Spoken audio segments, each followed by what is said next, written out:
Lakeshore, Pampanga.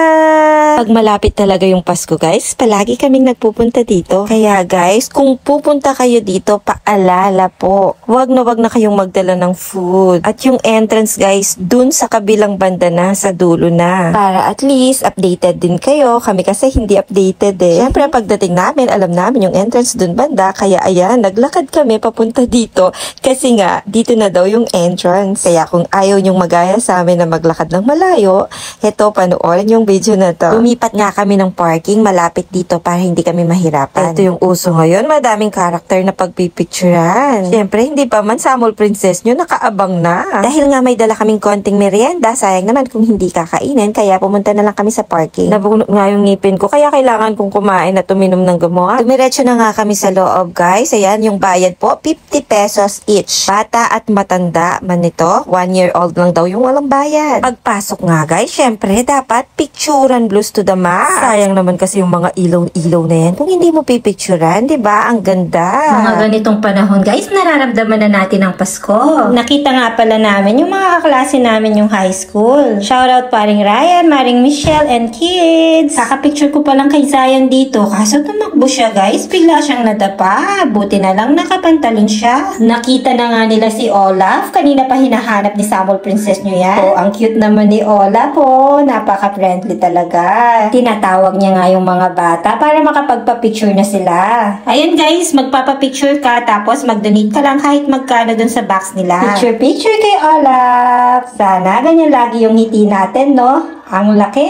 Naglakad-lakad na nga kami guys para makapunta na dun sa tower. Hindi kasi magiging kumpleto yung paggala mo dito sa Lakeshore kung hindi mo mapicturean yun syempre. Ang gaganda ng ilaw dito sa may lake. O, diba? Ang sarap pagmasdan. Tawang-tawa naman si Chloe, oh. Sino bang hindi masisiyahan sa mga ilaw na yan? Kahit saan meron. Ayan na yung tower. Ang daming tao lagi dito. Maaga na nga kami dumating eh, pero madaming tao pa rin. Maya-maya pa niyan, magsisidatingan pa yung iba. Hindi talaga kami magsasawang pumunta dito pag malapit na ang Pasko kasi lalong pinagaganda. Okay lang din naman na hindi na magdala ng pagkain sa loob, parang luminis na din sa paligid. Walang kamatayang picturean nga ang nangyari dito. Syempre, sayang ang lugar. Meron na rin silang ginawang Candyland. Silipin nyo guys, oh, ang lalaki ng mga candies. Syempre, Samol Princess nyo mahilig sa candies, kaya naman, ayan, manghang-mangha gusto magpa-picture. Ang ganda talaga dito, oh, pang bata. Meron pa silang ice cream na tinda, cotton candies, at marami pang iba. Siyempre, dyan sa may box na yan, dyan sila nagpa-picture ni Tita Gil niya. Dito naman guys, may photographer. Kung may magustuhan ka sa mga pinicture niya, pwede mong kunin sa halagang 150 pesos lang. Ang dami niya nga kinuhang picture. Pina-upload namin, hindi daw pwede.